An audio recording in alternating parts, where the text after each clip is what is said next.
A Godzilla movie without Godzilla? Let's talk about that.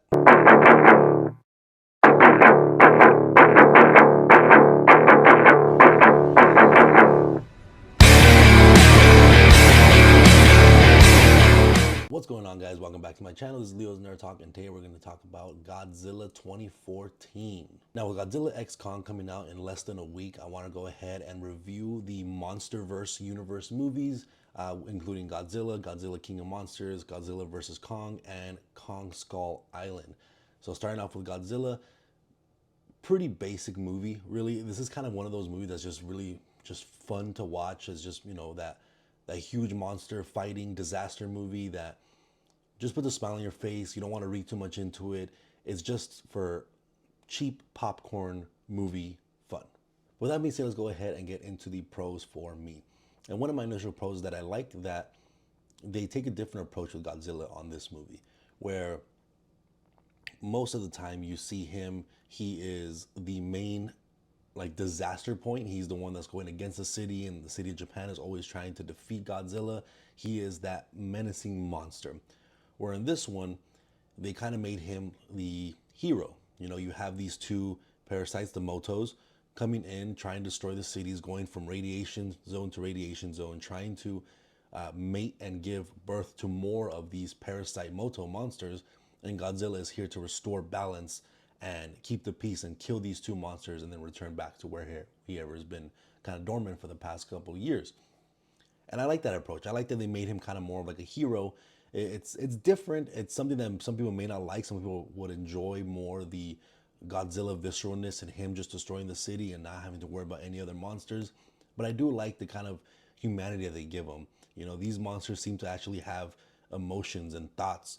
They're not just monsters to destroy the city for no reason. They have their own specific purposes for living. And I also really enjoyed most of the performances here. Nothing that's a huge standout, mainly probably besides Bryan Cranston. I think he does the best, but he's in the movie for, about 20, 25, 30 minutes or so. But I do think he probably gave the best performance. I completely forgot that the guy from Kick-Ass is basically the main character of the entire movie. I thought he did a pretty good job as well. And then we have some other couple of side characters that don't really have too much lines or anything like that, or the significance is still there, but they don't really talk as much as our main character here and Bryan Cranston earlier in the movie. They're kind of more in the background, just giving advice of what they think Godzilla and the Motos are going to be doing, and trying to guide the military step by step. And really, my last pro is that this movie is just fun. It doesn't fully meet what you would want to expect in a Godzilla movie, but when it gives you Godzilla, it's a lot of fun. It's a lot of cool fights, a lot of disaster, a lot of explosions. So it gives you what you kind of want from a Godzilla movie, where it's just mainly just disaster happening on screen and seeing these monsters in a WWE fight, essentially. So it gives you that fun when you want to throw in a Godzilla movie, turn off your brain and just have some fun with the movie. That's what you go to Godzilla for. And like I said in the beginning, this is a Godzilla movie without Godzilla. And what I mean by that is that Godzilla doesn't show up fully until the last 25 to 30 minutes of the movie. Every time Godzilla gets brought up, it's either from an image, or it's like cameras on the Navy ships and they're following him. Or if he does show up, you'll see him about to start fighting and then the doors close and you don't know what happens next. And you get a lot of that throughout the movie, where Godzilla appears and it's just to kind of show face and then cuts to the next scene. And I wish they just gave us more Godzilla fights, more visceralness, more destruction with Godzilla, because the two Motos are the focal point of the monsters throughout the entire movie. You see the Moto from 20, 30 minutes in, and you're following this parasite monster throughout the entire time until Godzilla comes in the last 30 minutes for that final battle. So I just wish there was more Godzilla. And some of these movies do give you a little bit more. And even something, for example, like Godzilla Minus One, where Godzilla wasn't as prominent. The story was more prominent. But when they did give us Godzilla, it was way, way more epic than this movie. And I get the kind of motivations of the parasite monsters of trying to find radiation to mate and kind of reproduce more of their monster kind. But I just felt like the story overall was pretty weak. You know, that's why, like I said, this movie is one of those things you can turn the brain off, watch it, have fun with it. Don't really worry about it too much because a lot of the sequences don't necessarily make sense.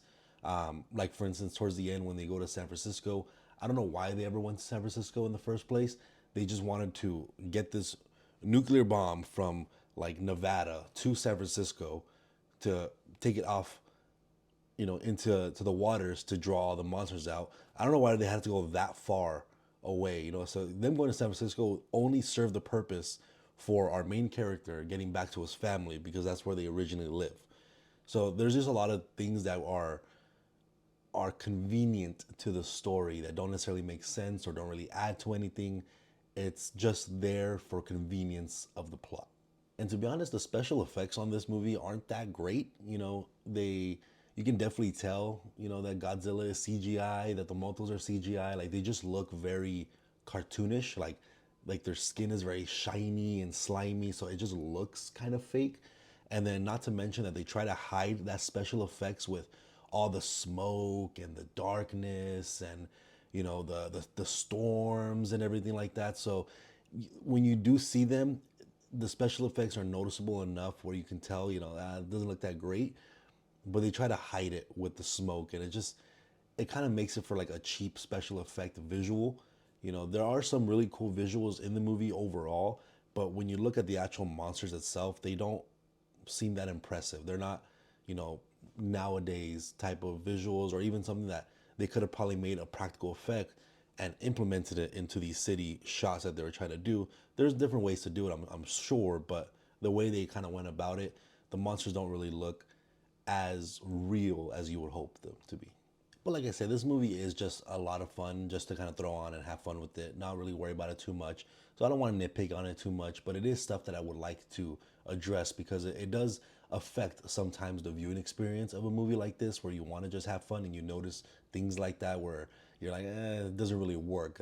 You can't just do that just because it's a Godzilla movie and you think we're going to have fun with it. You know what I mean? So overall, I still think it does its job of having epic moments and having those fun times, those crazy scenes, the destruction that will keep you entertained and have you that some enjoyability to the movie. But there's still those kind of things that I would like to nitpick.